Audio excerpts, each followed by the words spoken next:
At my son's funeral, his wife threw me out of my own house. I'm Thomas Mitchell. What happened next changed everything. Picture this. Your child just died. You're grieving, and your daughter-in-law looks you in the eye and says, "Stop crying, pack your bags, and get out of my house now." She called me a worthless burden, in front of everyone, at my son's funeral. But here's what Victoria didn't know. The house she was kicking me out of? I built it in 1987. The money she thought she inherited? $850,000 that was always mine. For 8 years, she lived off my generosity while treating me like charity. Instead of arguing, I just walked away. Sometimes silence is the most powerful response of all. If you're new here, hit subscribe. I share stories about standing up to disrespect, and trust me, you'll want to see how this ends. Because what Victoria discovered 3 days later taught both of us that assumptions can cost you everything. Let me start from the beginning. The signs were there from the beginning. I just chose to ignore them. When my son David died in that car accident 2 months ago, Victoria immediately took charge. "Don't worry about the arrangements, Tom," she said. "I'll handle everything." What she really meant was, stay out of my way. At the funeral home, she made every decision. The casket, the flowers, even the music. When I suggested David's favorite song, the one we used to play when we built this house together in 1987, she cut me off. "That's too depressing," Victoria said. "We need something more uplifting." I watched her command the room in her $300 black dress, directing everyone like she was the director of this tragic play. And me? I sat in my old gray suit, the one I'd worn to my wife's funeral 2 years earlier, feeling invisible. The second sign came during the reception at our house. My house, technically, though Victoria had been treating it like hers since David's death. She pulled me aside in the kitchen. "Tom, we need to talk about your situation." "My situation?" "You're financially dependent on us now. David was supporting you, and with him gone." She shrugged. "I can't carry that burden." Burden. That word hit harder than expected. "I've been more than generous letting you stay here," she continued. "But this house is mine now. Everything is mine. David left it all to me." I nodded slowly. Victoria saw that nod as defeat. What she didn't see was calculation. She had no idea that David had never owned this house. He lived here, yes. Grew up here, absolutely. But owned it? Never. She also didn't know about the filing cabinet in the basement. 4 drawers of meticulously organized financial records going back 40 years. The CPA in me never threw anything away. Most importantly, she didn't know about the trust. But I'm getting ahead of myself. The funeral guests saw what Victoria wanted them to see. A successful real estate agent taking charge during a family crisis, and an old man who couldn't handle his own affairs. They watched her shake hands and accept condolences like she was the head of the family now.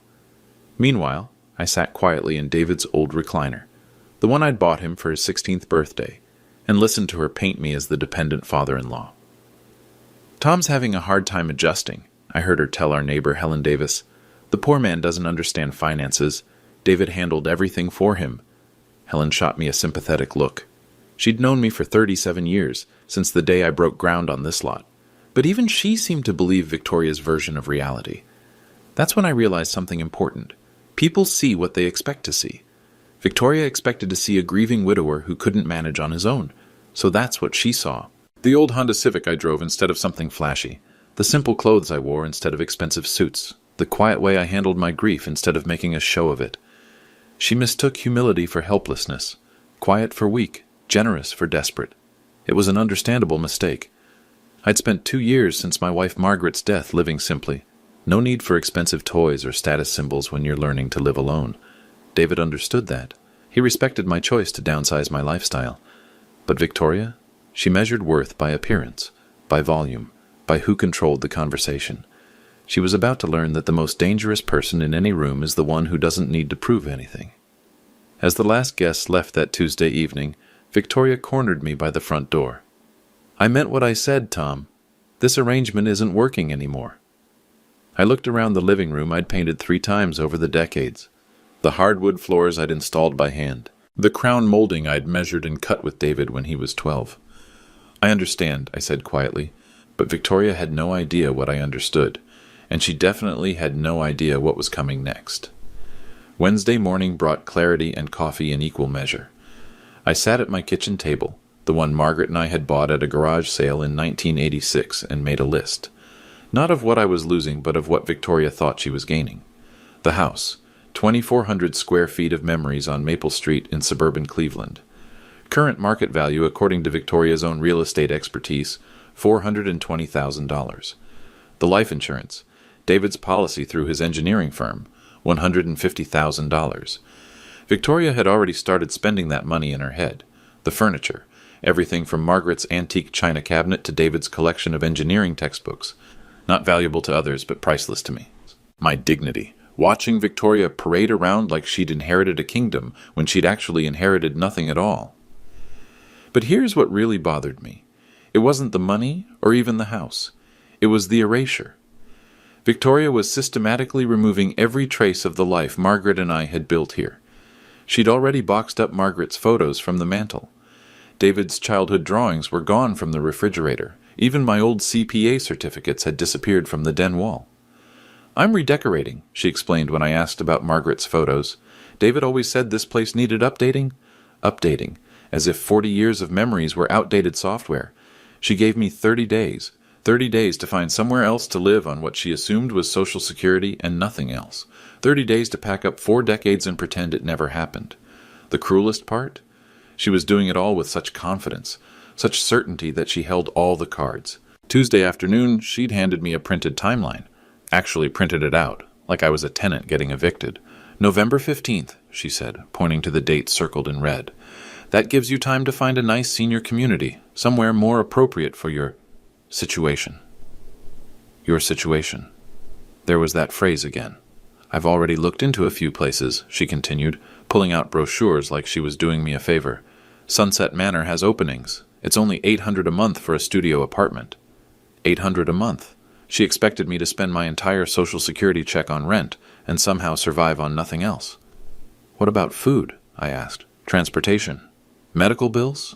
She shrugged. "There are programs for people in your situation. Food stamps, Medicaid. The government takes care of senior citizens."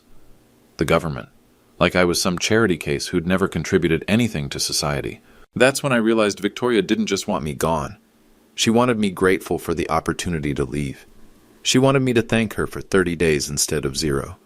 To appreciate her generosity in not calling the police to have me removed immediately. To accept that this was simply how things worked now that David was gone.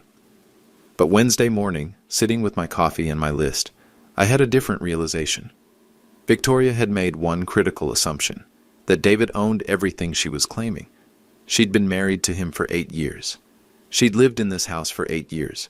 She'd probably never seen a deed or a mortgage statement or any document that proved ownership of anything. Why would she? David handled the finances, just like his mother and I had taught him.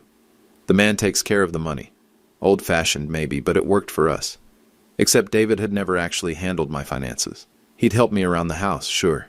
Brought groceries when I needed them. Drove me to doctor appointments after Margaret died. But the money? The investments? The property?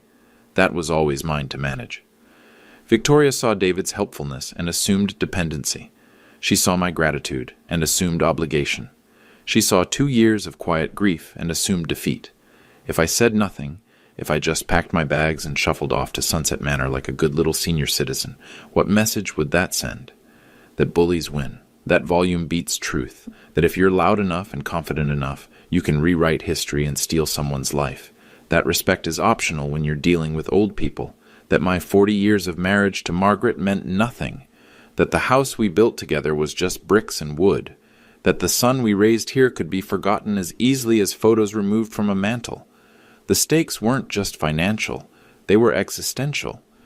But I had something Victoria didn't know about, something that would change everything. I just needed to find the right moment to use it, and that moment was coming sooner than she thought. Thursday morning, Victoria let herself into my house with David's key. I was having breakfast when I heard the front door open. No knock, no good morning. She walked in like she owned the place, which, in her mind, she did. "Tom, we need to talk," she announced, marching into the kitchen with a manila folder under her arm. "About what?" "Your finances." She sat down across from me without being invited. "I've been thinking about your situation, and I need to understand exactly what David was covering for you." I took a sip of coffee. "Such as?" "The utilities, the property taxes, the insurance." She opened her folder and pulled out a legal pad covered in her handwriting. David never told me the exact amounts, but I need to know so I can budget properly. Budget for what? For taking over those payments, obviously. She looked at me like I was slow. Until you move out, I'll have to cover everything David was covering for you. I set down my coffee cup. And what exactly do you think David was covering? Everything. The mortgage, the taxes, the electric bill. You're on a fixed income, Tom. Social Security doesn't stretch that far. Is that what David told you? Victoria's pen stopped moving. What do you mean? I mean, did David specifically tell you he was paying my bills? He didn't have to tell me. It's obvious. She gestured around the kitchen. How else could you afford to live here? This house is worth over $400,000. And how do you know what it's worth? I'm a real estate agent, Tom. I know property values in this neighborhood. But you've never seen the deed. The question hung in the air like smoke. Victoria's confident expression flickered for just a moment. I don't need to see the deed. David inherited this house when your wife died. Did he? Of course he did. Who else would get it? I stood up slowly and walked to the sink, rinsing my coffee cup with deliberate care. You know, Victoria, you've made a lot of assumptions about my finances. They're not assumptions. They're facts. Really? What other facts do you have? She consulted her legal pad. David told me you never contributed a dime to this house. I turned around. Is that what David told you? Yes. Interesting. Because I built this house in 1987, paid cash for the lot, hired the contractors, supervised every day of construction. Victoria's face tightened. That was 37 years ago. Things change. Some things, not ownership. Look, Tom, I know this is hard for you. Losing David, having to face reality about your financial situation, but denial won't help. What denial? Pretending you're not dependent on family charity. The word charity landed like a slap. I dried my hands on the dish towel, taking my time. Victoria, let me ask you something. What? In 8 years of marriage, did David ever show you a mortgage statement? We kept our finances separate. Did he ever mention making house payments? We didn't discuss every detail of his expenses. Did you ever see him write a check for property taxes? Her silence was answer enough. Here's what I think happened, I said, leaning against the counter.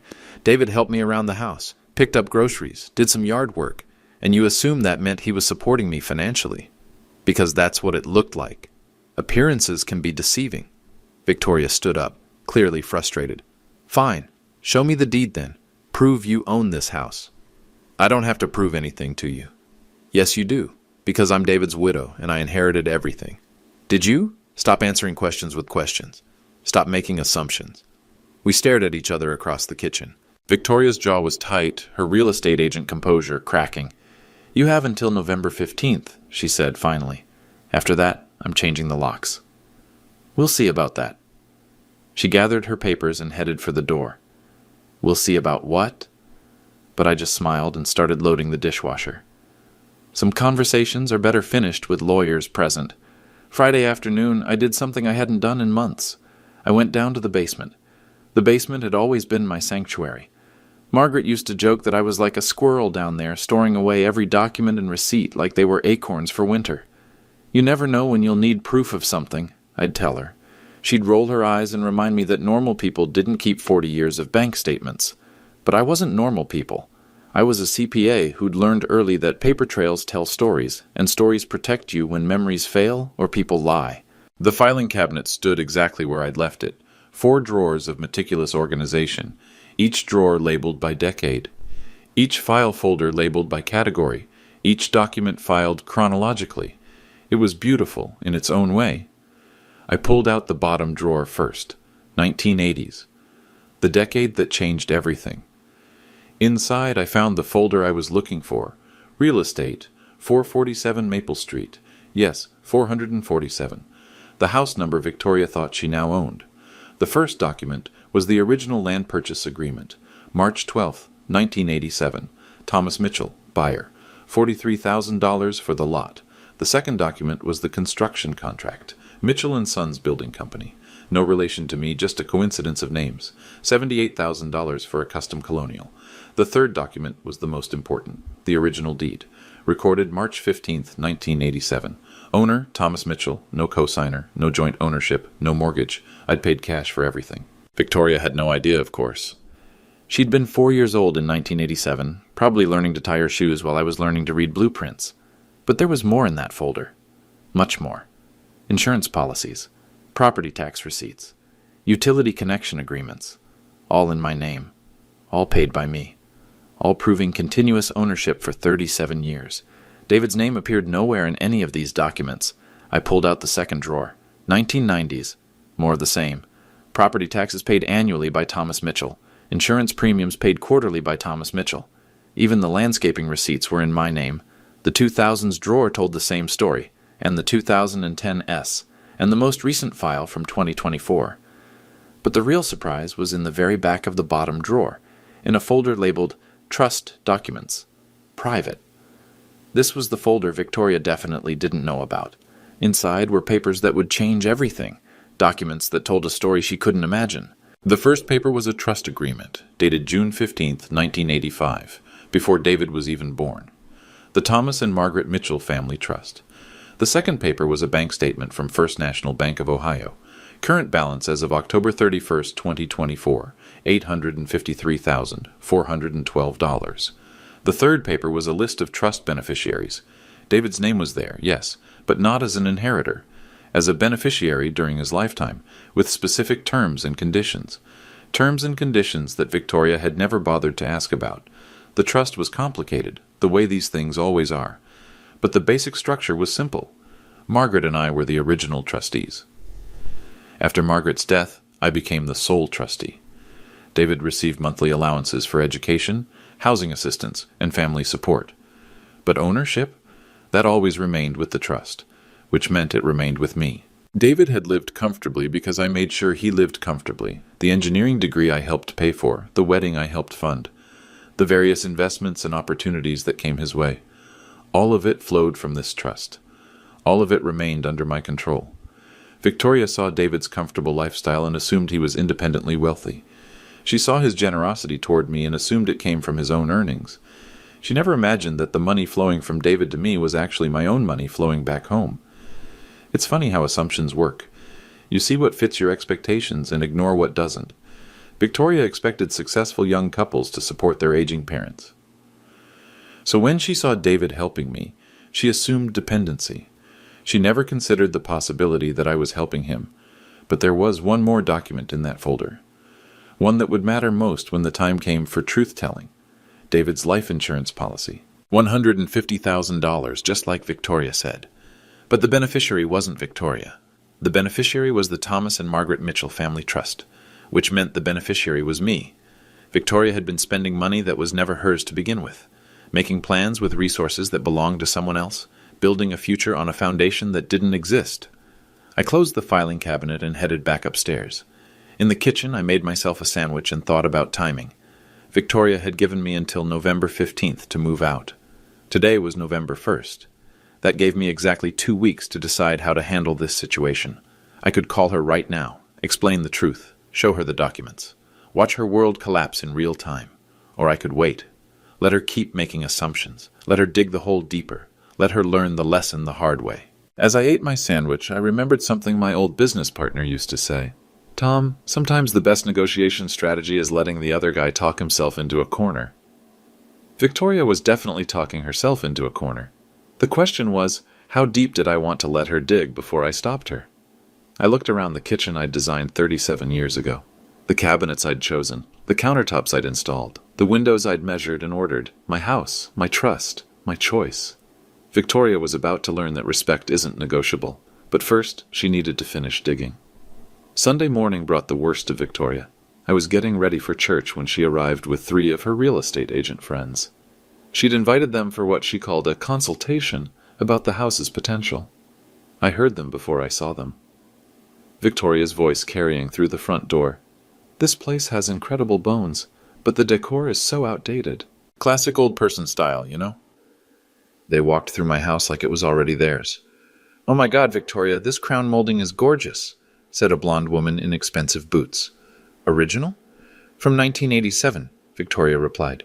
Tom built this place, but he has no eye for modern design. Look at this wallpaper, and that furniture. It's like a museum. I stood at the top of the stairs listening to them catalog my life's work like it was a garage sale. The bones are definitely there, said another woman. "But you'll need to gut the kitchen. Those cabinets are so 80s. "Already planning on it," Victoria said. "Tom will be moving to a senior community soon, so I'll have full control over renovations." Full control. Over my kitchen. The one Margaret and I had planned together for 6 months. I came downstairs wearing my church clothes. 3 women I'd never met were standing in my living room taking photos. "Tom!" Victoria's voice was artificially bright. "Perfect timing. I want you to meet some colleagues." She introduced them like I was a curiosity. "This is Tom, David's father. He's the original owner, but he's transitioning to a more suitable living situation." Transitioning. Like I was a job change. "Mr. Mitchell," said the blonde one, "your house has such character. You must have put a lot of work into it." "Some," I said. "Victoria tells us you're moving to Sunset Manor. That's such a nice facility." I looked at Victoria. "Is that what I'm doing?" "We discussed this, Tom, November 15th, remember?" I remember you discussing it. An uncomfortable silence settled over the group. The real estate agents exchanged glances. "Well," said the blonde one, "we should probably let you get to church." "Actually," Victoria said, "Tom, while everyone's here, maybe you could tell them about the maintenance issues, the roof leak, the furnace problems." There was no roof leak. The furnace was 2 years old. "I'm not aware of any maintenance issues," I said carefully. "Tom, you know the upstairs bathroom faucet drips, and the basement gets damp in the spring. The faucet needs a 50-cent washer. The basement has been dry for 20 years. Victoria's smile tightened. "Tom's very attached to this place. Sometimes he doesn't see problems that are obvious to others." "Problems like what?" I asked. "Like the fact that you can't afford to maintain a house this size anymore." The room went quiet. Even the real estate agents looked uncomfortable. "Can't afford it?" I asked. "Tom, we've been through this. Your Social Security barely covers basic living expenses. And you know this how? Because I'm not blind. You drive a 15-year-old Honda, you shop with coupons. You haven't updated anything in this house since the Clinton administration." One of the agents cleared her throat. "Maybe we should reschedule this tour?" "No, it's fine," Victoria said. "Tom understands this situation. He's had 2 years to adjust to reality since Margaret died." "What reality is that?" I asked. "That you're a 70-year-old man on a fixed income who can't handle a 2,400-square-foot house anymore." 70? 68? Whatever. The point is you're making assumptions about my finances." "They're not assumptions, Tom. They're observations." "Observations about what?" "About the fact that you've been living off David's generosity for 2 years, and now that David's gone, you need to face reality." The words hung in the air like tear gas. The 3 real estate agents were actively looking for exits. "David's generosity," I repeated. "Yes, David paid your property taxes. David covered your utilities. David made sure you had groceries and medical care. Did he? You know he did, and you know this because I was married to him. I saw him writing the checks." "What checks?" Victoria's face flushed. "The checks for your expenses. Did you see him write checks to the county for property taxes?" "He handled those things online." "Did you see him pay my electric bill?" "He transferred money to your account." "Did you ever see bank statements showing these transfers?" "We kept our finances separate, so you never actually saw any of these payments?" The blonde agent stepped forward. "You know what, Victoria? This feels like a family discussion. Maybe we should give you some privacy." "No," Victoria said sharply. "This needs to be said. Tom, you cannot keep living in denial about your financial situation." "What denial?" "The denial that you're anything other than a burden." The word echoed through the room. Even Victoria seemed surprised she'd said it out loud. "A burden," I said quietly. "I'm sorry, but yes, you're a burden. You have been since Margaret died. David was too kind to say it, but someone has to." "Too kind to say what?" "That supporting you was bankrupting him." "Bankrupting him?" "Yes. The property taxes alone are $8,000 a year. Add utilities, maintenance, your medical expenses." She was building steam now, letting 2 months of frustration pour out. "David spent $40,000 last year keeping you afloat." $40,000. At least. And now he's gone and I'm supposed to pick up that burden? I have my own life to think about. The real estate agents were edging toward the door. "So you're throwing me out," I said. "I'm giving you a month to find appropriate housing. That's more generous than most people would be." "Generous." "Yes, generous. Because frankly, Tom, you never contributed anything to David's success. He built his own life, earned his own money, bought his own house. This house. Yes, this house. David inherited it from Margaret, and now I inherit it from David. That's how inheritance works. I nodded slowly. I see. Good. Finally. Victoria? What? You might want to check your facts before making statements like that in front of witnesses. She laughed. What facts? Tom, I'm a real estate professional. I know how property ownership works. Do you? Better than you do, apparently. I looked at the three women by the door. They were witnessing something they definitely hadn't signed up for. Ladies, I said, you might want to ask Victoria to show you the deed to this house before you start planning renovations. Victoria's face went white. Tom, don't what? Don't tell the truth? But I'd said enough. Sometimes the best revenge is letting people hang themselves with their own words. Enjoy your tour, I said, and headed for the front door. I had a lawyer to call. Monday morning, I sat in attorney Margaret Collins' office with 3 manila folders on the mahogany desk between us. Margaret Collins? No relation to my late wife, just another one of life's small coincidences, had been handling my legal affairs for 20 years. She knew exactly what those folders contained. Tom, she said, adjusting her reading glasses, I have to ask, are you sure you want to do this? I'm sure. Because once we start this process, there's no taking it back. Victoria will know everything. Good. Margaret opened the first folder. Let's review what we have. The original deed to 447 Maple Street lay on top. Thomas Mitchell, sole owner, recorded March 15, 1987. No co-signers, Margaret noted. No joint ownership. No mortgage. You paid cash for the land and construction. Correct. She opened the second folder. Property tax records for 37 years, all paid by you from your accounts. Correct. Insurance policies, utility bills, maintenance contracts, all in your name. Correct. She opened the third folder. And this is the big one. The Thomas and Margaret Mitchell Family Trust. The trust documents were thick, complex, full of legal language that took years to develop and decades to fund. Current balance? Margaret asked, though she already knew. $853,412 as of last Friday. And David's status in the trust? Beneficiary during his lifetime, never a trustee, never an owner. Margaret leaned back in her leather chair. Tom, this is a substantial estate. Victoria had no idea? None. And David never told her about the trust structure? David was a good son, but he wasn't detail-oriented about finances. He knew I helped him when he needed help. He probably never thought to explain where the money came from. So Victoria assumed that David was supporting me instead of the other way around. Margaret shook her head. It's understandable, I suppose. Young couples don't usually have trust this size backing them up. The irony is beautiful, I said. Victoria kicked me out of my own house using my own money to threaten me. How so? David's life insurance, $150,000. She's been making plans with that money for 2 months. But the beneficiary is the trust, which means the beneficiary is me. Margaret pulled out a calculator. So let me make sure I understand. Victoria thinks she inherited a $420,000 house and $150,000 in life insurance. That's right. But actually she inherited nothing. The house belongs to you, and the insurance money goes to your trust. That's right. And she's been treating you like a charity case while planning to spend nearly $600,000 that was never hers. That's right. Margaret was quiet for a moment, processing the situation. Tom, I have to ask, why did you let this go on for 2 months? Why didn't you correct her assumptions immediately? I thought about that Sunday morning scene.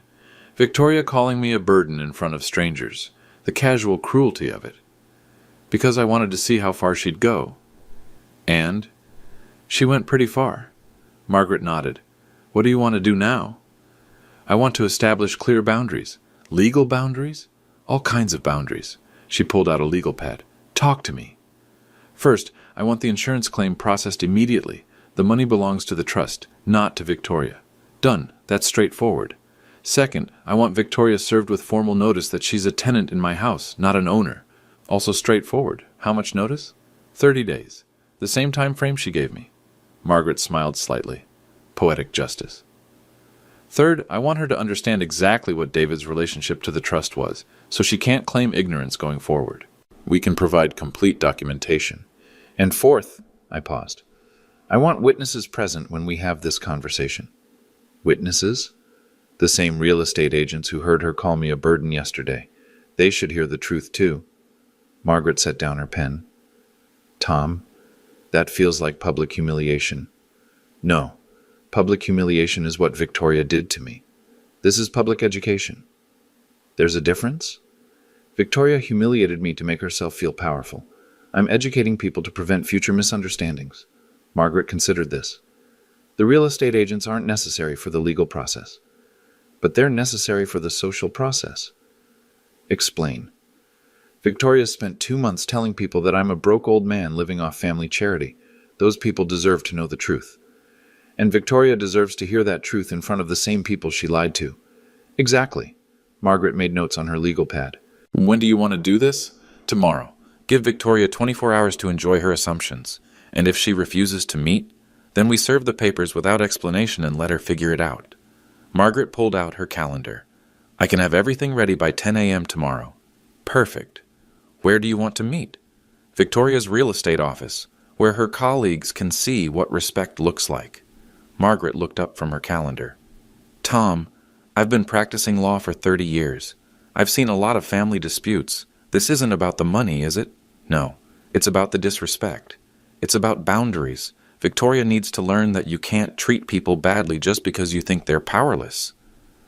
And if she'd been respectful from the beginning, then we'd be having a different conversation. I would have explained the situation privately and helped her transition to independence. But she wasn't respectful. She was cruel. There's a difference between grief and cruelty. Margaret closed the folders. I'll make the calls this afternoon. Thank you. Tom? Yes? For what it's worth, I think David would be proud of how you're handling this. I stood up and shook her hand. David taught me something important. What's that? That quiet strength beats loud ignorance every time. He was a smart boy. He learned from the best teacher. Margaret? No, life. Life taught him that respect is earned, not inherited. As I left the law office, I thought about Victoria's timeline. She'd given me until November 15th to move out. Tomorrow was November 5th. She was about to learn that some deadlines cut both ways, and some assumptions cost more than you can afford to pay. The quiet man was about to speak up, and when quiet men finally speak, smart people listen. Victoria was about to find out exactly how smart she really was. Tuesday morning at 10 a.m., Margaret Collins and I walked into Premier Realty on Main Street. Victoria was at her desk, showing house photos to a young couple. She looked up when we entered, and her face went from professional smile to confusion to something approaching alarm. Tom? What are you doing here? We need to talk, I said calmly. Privately. The young couple looked between us, sensing tension. I'm with clients, Victoria said, her real estate agent composure kicking in. Can this wait? No, Margaret Collins said, stepping forward. I'm Margaret Collins, attorney at law. We need to discuss some urgent legal matters regarding your late husband's estate. The words attorney and legal matters had an immediate effect. The young couple exchanged glances. Maybe we should reschedule, the husband said. No, that's fine, Victoria said quickly. Tom, can you just wait in the conference room? I'll be right there. Actually, Margaret said, I think your colleagues should hear this too. Victoria's face went pale. My colleagues? The 3 ladies from Sunday. I believe they're planning renovations based on some assumptions that need to be corrected. Around the office, conversation slowed. Other agents pretended to work while clearly listening. Tom, what is this about? Victoria's voice had an edge now. It's about the house, I said simply. We already discussed the house. No, you discussed the house. I listened. Victoria's client couple was backing toward the door. We'll definitely call to reschedule, the wife said. Wait, Victoria called after them, but they were already gone. The blonde agent from Sunday, Jessica, I think her name was, approached cautiously. Victoria, is everything okay? Everything's fine, Victoria said tightly. Tom's just having some difficulty accepting his new living situation. Actually, Margaret said, opening her briefcase, Tom's having difficulty accepting his old living situation. What does that mean? Margaret pulled out the first folder. It means we need to clarify some misconceptions about property ownership. There are no misconceptions, Victoria said. I inherited David's house. What house is that? Margaret asked. 447 Maple Street. And you have documentation of this inheritance? David's will left his personal property to you, yes. His car, his clothing, his personal effects, and his house. David didn't own a house. The words dropped into the office like stones into still water. Every conversation stopped. "What do you mean he didn't own a house?" Victoria asked. Margaret opened the folder and pulled out the deed. 447 Maple Street is owned by Thomas Mitchell. Purchased March 15th, 1987. No co-signers, no joint ownership, no mortgage. That's impossible. Here's the deed. Victoria snatched the paper and read it. Her face went from pale to white. "This has to be wrong," she said. "David inherited this house when Margaret died." "Margaret Mitchell owned no property," Margaret Collins said. "Everything was purchased by Thomas Mitchell before their marriage. But David lived there his whole life, as Tom's son, in Tom's house." Jessica and the other agents were drawing closer now, fascinated despite themselves. "I don't understand," Victoria said. "David paid all the bills, the taxes, the utilities, everything." "No," I said quietly. "David helped me around the house. I paid all the bills." "That's not true." Margaret pulled out the second folder. "Property tax records for 37 years, all paid by Thomas Mitchell. Insurance policies," she continued, pulling out papers, "all in Thomas Mitchell's name. Utility bills, bank records, maintenance contracts, all Thomas Mitchell." Victoria stared at the papers like they were written in a foreign language. "This doesn't make sense," she said. "David had money, good money. He was an engineer." "David was comfortable because Tom made sure he was comfortable," Margaret said. "What does that mean?" Margaret pulled out the third folder. "The Thomas and Margaret Mitchell Family Trust. Current balance, $853,412. The office was completely silent now. "David was a beneficiary of the trust during his lifetime," Margaret continued. "Tom provided financial support for David's education, his wedding, his various needs. You're saying Tom was supporting David?" "I'm saying Tom was supporting his son from his own resources." Victoria sank into her desk chair. "But David told me he was helping Tom financially." "David was helping Tom practically. Groceries, rides to appointments, yard work. Tom was helping David financially." "The life insurance," Victoria said suddenly. "David's life insurance, that's mine." Margaret pulled out another paper. "The beneficiary of David's life insurance policy is the Thomas and Margaret Mitchell Family Trust." "No." "Yes." "That money is mine." "That money belongs to Tom." Victoria looked around the office. Every agent was staring at her. The woman who'd been so confident Sunday morning, so certain of her inheritance, so dismissive of the old man's protests. "Tom," she said, her voice small now, "I didn't know. You didn't ask. You could have told me. You could have asked respectfully." Margaret closed the folders. "Victoria, you have 30 days to find alternative housing arrangements." 30 days? The same timeline you gave Tom. "But where will I go?" "That's not Tom's concern anymore," Margaret said. "You're a capable adult with a career. I'm sure you'll figure something out." Victoria looked at me with something I'd never seen from her before. Respect. "Tom, I'm sorry. I made assumptions." "Yes, you did. Can we work something out? Some kind of arrangement?" I considered the question. Around us, the real estate office was perfectly quiet. "Victoria, respect isn't negotiable. It never was. I understand that now. Do you?" "Yes." "Good. That's the first step toward earning it back." Margaret and I headed for the door. "Tom," Victoria called after me. "What happens now?" I turned back. "Now you learn what I've always known." "What's that?" "That quiet people aren't weak people. We're just selective about when we use our voices." And with that, we left. The silence behind us spoke volumes. By Thursday morning, the entire story had spread through Cleveland's suburban real estate community like wildfire. I knew this because Helen Davis, my neighbor for 37 years, brought me coffee and the latest gossip. "Tom, you should have seen Victoria at the grocery store yesterday," Helen said, settling into Margaret's old chair at my kitchen table. "She looked like she'd seen a ghost." "How so?" "Well, for starters, she was shopping in the clearance section. Victoria, who never bought anything that wasn't name brand." Helen stirred her coffee thoughtfully. "And she was alone. Usually she's got those real estate friends of hers trailing behind like she's some kind of celebrity. Maybe they were busy. Or maybe they're keeping their distance now that the truth is out." Helen had always been perceptive about social dynamics. "What truth is that?" I asked, though I already knew. "That she spent 2 months treating you like a charity case while planning to spend money that was never hers." Helen shook her head. "People are talking, Tom, and not in a good way for Victoria." "What are they saying?" "That she showed poor judgment." That she made assumptions about finances without doing her homework. And in real estate, homework matters. Exactly. Her broker called her in for a meeting yesterday afternoon. This was news to me. How do you know that? Because my sister's daughter works at Premier Realty. She said the whole office was buzzing about what happened Tuesday morning. Helen leaned forward conspiratorially. Apparently, 3 different clients have already asked to be transferred to other agents. Why? Because if Victoria can't figure out who owns a house she's been living in for 8 years, how can she be trusted with their real estate transactions? I hadn't considered that angle, but it made sense. Real estate was built on trust and competence. Victoria had publicly demonstrated a lack of both. There's more, Helen continued. You know that young couple she was meeting with when you showed up? Vaguely. They posted about it on social media. Something about dodging a bullet with an agent who doesn't understand property law. They posted about it? With photos of the office and everything? It's gotten hundreds of likes. The ripple effects were spreading faster than I'd anticipated. My phone rang. Margaret Collins. Tom, we have some developments. Good or bad? Depends on your perspective. Victoria's attorney called this morning. She hired an attorney? Apparently. He wanted to discuss a settlement. What kind of settlement?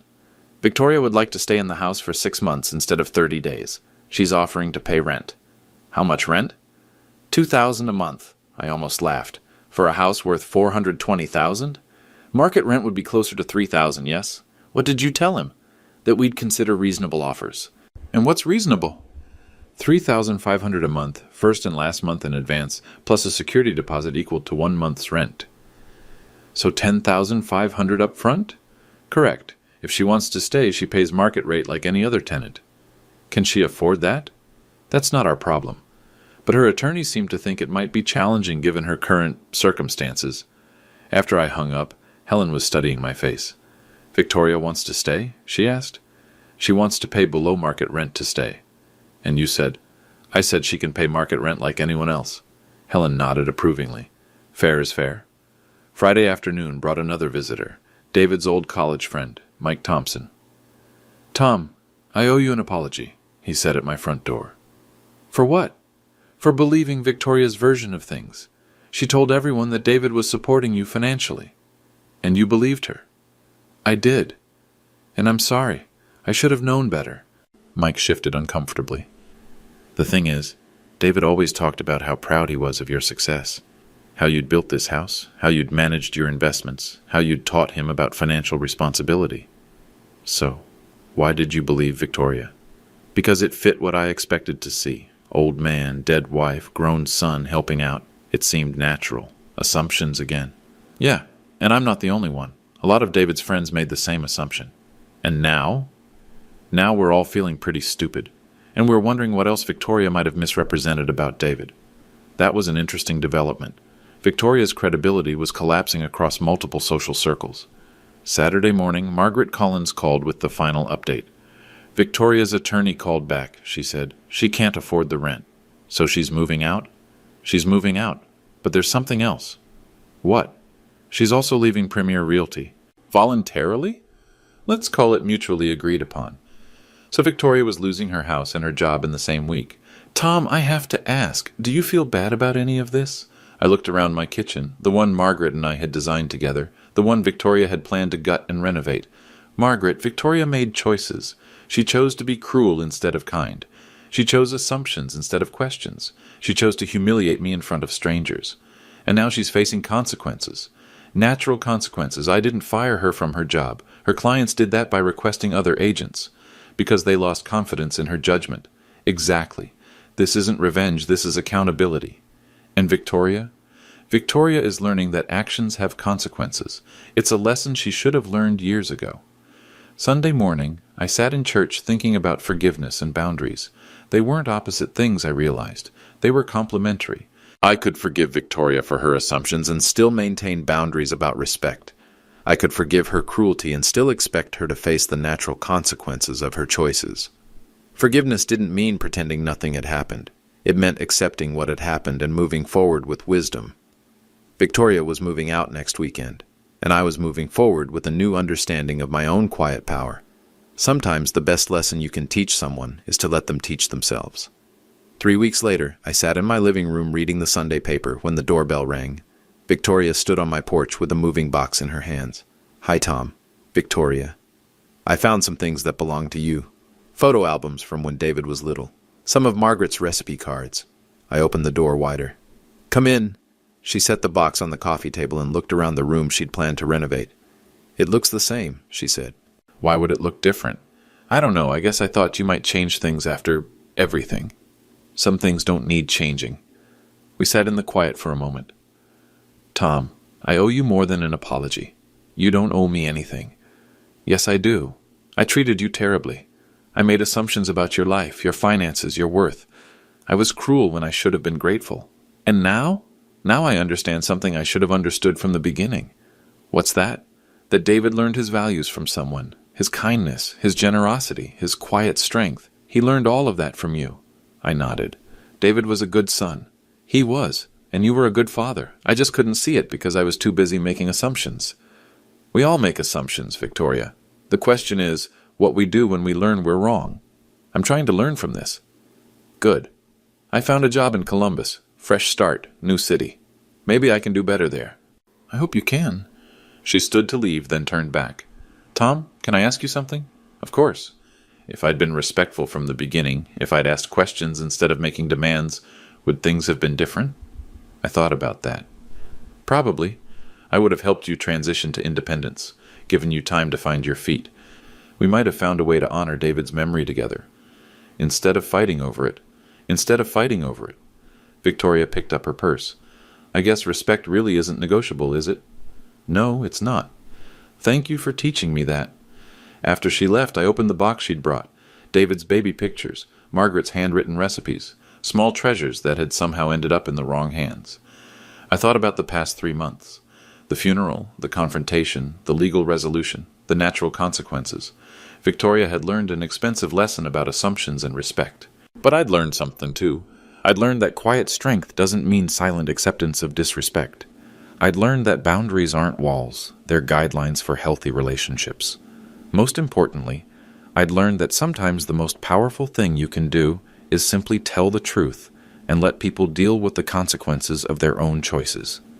David would have been proud of that lesson. Margaret would have approved of the quiet way I'd handled it. And me? I was at peace. If you're watching this and you've ever been underestimated because of your age, your quiet nature, or your humble lifestyle, let me know in the comments. Have you ever had to remind someone that respect isn't inherited, it's earned? Sometimes the best response to disrespect is simply proving them wrong. And sometimes the most powerful people in the room are the ones who don't need to prove anything at all. Until next time, remember, quiet doesn't mean weak. It just means selective.